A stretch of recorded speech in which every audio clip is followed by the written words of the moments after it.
Iran এখন Hormuz প্রণালীকে আর নিরপেক্ষ নৌপথ হিসেবে গণ্য করছে না, বরং তারা এটিকে একটি নিয়ন্ত্রিত করিডোর হিসেবে ব্যবহার করছে। ইরান পাকিস্তান ইরাক জ্বালানি চুক্তি, হরমুজ প্রণালীতে তেহরানের নতুন নিয়ন্ত্রণ।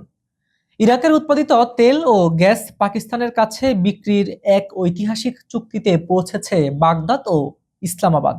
তবে এই জ্বালানি পরিবহনের জন্য সবচেয়ে গুরুত্বপূর্ণ বিষয় হয়ে দাঁড়িয়েছে ভৌগোলিক পথ। চুক্তি অনুযায়ী এই জ্বালানি সরাসরি ইরান এবং তেহরানের পূর্ণ নিয়ন্ত্রণে থাকা কৌশলগত গুরুত্বপূর্ণ হরমুজ প্রণালী হয়ে পাকিস্তানে পৌঁছাবে। বিষয়টি সম্পর্কে অবগত একাধিক আন্তর্জাতিক সূত্র নিশ্চিত করেছে যে তেহরান ইতিমধ্যে ইরাক ও পাকিস্তানকে এই করিডোর ব্যবহারের অনুমতি দিতে সম্মত হয়েছে। মধ্যপ্রাচ্যের চলমান ভূরাজনৈতিক উত্তেজনার প্রেক্ষাপটে এই চুক্তিটি অত্যন্ত গুরুত্বপূর্ণ এবং তাৎপর্যপূর্ণ। বিশেষ করে যুক্তরাষ্ট্র ও ইসরায়েলের সঙ্গে ইরানের সংঘাতের ফলে হরমুজ প্রণালী দিয়ে জ্বালানি সরবরাহ ব্যাপকভাবে বাধাগ্রস্ত হচ্ছিল।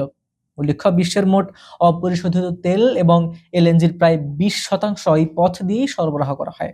সাম্প্রতিক সপ্তাহগুলোতে মার্কিন অবরোধের মুখে ইরান এই নৌপথ পুরোপুরি বন্ধ না করে বরং এর ওপর কঠোর নিয়ন্ত্রণ আরোপের নীতি গ্রহণ করেছে।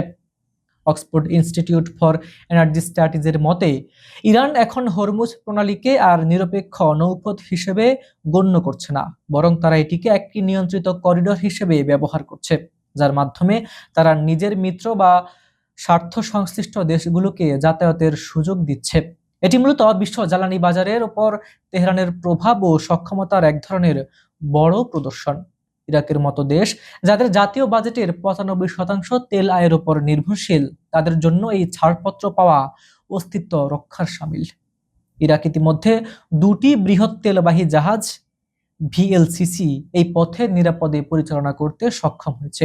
প্রতিটি জাহাজে প্রায় 20 লাখ ব্যারেল তেল ছিল, যা গত রোববার হরমুজ প্রণালী অতিক্রম করে, এবং বাগদাদ এখন আরো বেশি জাহাজ চলাচলের জন্য ইরানের অনুমোদন পাওয়ার চেষ্টা করছে। ইরাকের কর্মকর্তারা জানিয়েছেন যে ইরাকের অর্থনৈতিক স্থিতিশীলতা ইরানের স্বার্থের সঙ্গে সরাসরি জড়িত, তাই তেহরান এই সহযোগিতা অব্যাহত রাখবে বলে তারা আশাবাদী করছে। আর অন্যদিকে পাকিস্তানও তীব্র জ্বালানি সংকটের মধ্যে এই চুক্তির মাধ্যমে স্বস্তি খুঁজছে। প্রচন্ড গরমে বিদ্যুৎ চাহিদা মেটাতে পাকিস্তান কাতারের এলএনজি আমদানির ওপর নির্ভরশীল থাকলেও যুদ্ধের কারণে তা ব্যাহত হচ্ছিল। নতুন ব্যবস্থার আওতায় কাতার থেকে এলএনজি বাহী 2টি ট্যাঙ্কার পাকিস্তানের উদ্দেশ্যে যাত্রা শুরু করেছে। কাতার সরাসরি এই চুক্তির অংশ না হলেও শিপিং সূত্রগুলো জানিয়েছে যে তারা এই চালানের বিষয়ে আগেভাগেই যুক্তরাষ্ট্রকে অবহিত করেছেন। সবচেয়ে উল্লেখযোগ্য বিষয় হলো, এই বিশেষ যাতায়াত ব্যবস্থার জন্য ইরানের বিপ্লবী গার্ড বাহিনীকে পাকিস্তান বা ইরাক কোনো সরাসরি অর্থ প্রদান করেনি। এটি মূলত এক ধরনের রাজনৈতিক ও কৌশলগত সমঝোতা। একদিকে ইরাক তাদের অর্থনীতি সচল রাখার সুযোগ পাচ্ছে, আর অন্যদিকে পাকিস্তান তাদের অভ্যন্তরীণ জ্বালানি সংকট মোকাবেলা করছে। এই পুরো প্রক্রিয়ার মাধ্যমে ইরান বিশ্বকে এই বার্তাই দিচ্ছে যে হরমুজ প্রণালীর চাবিকাঠি এখন সম্পূর্ণ তাদের হাতে। আজকের প্রতিবেদনটি তথ্যবহুল মনে হলে একটি লাইক দিন এবং শেয়ার করে অন্যদেরও জানার সুযোগ করে দিন। আন্তর্জাতিক রাজনীতির ভেতরের খবর এবং পর্দার আড়ালের সত্য জানতে এখনই খবর সংযোগ রিলস চ্যানেলটি সাবস্ক্রাইব করে বেল আইকনটি চেপে রাখুন, কারণ বিশ্ব রাজনীতির প্রতিটি মোড় আমরা বিশ্লেষণ করি সবার আগে। আজ এ পর্যন্তই। সবাই ভালো থাকুন, সুস্থ থাকুন। আল্লাহ হাফিজ।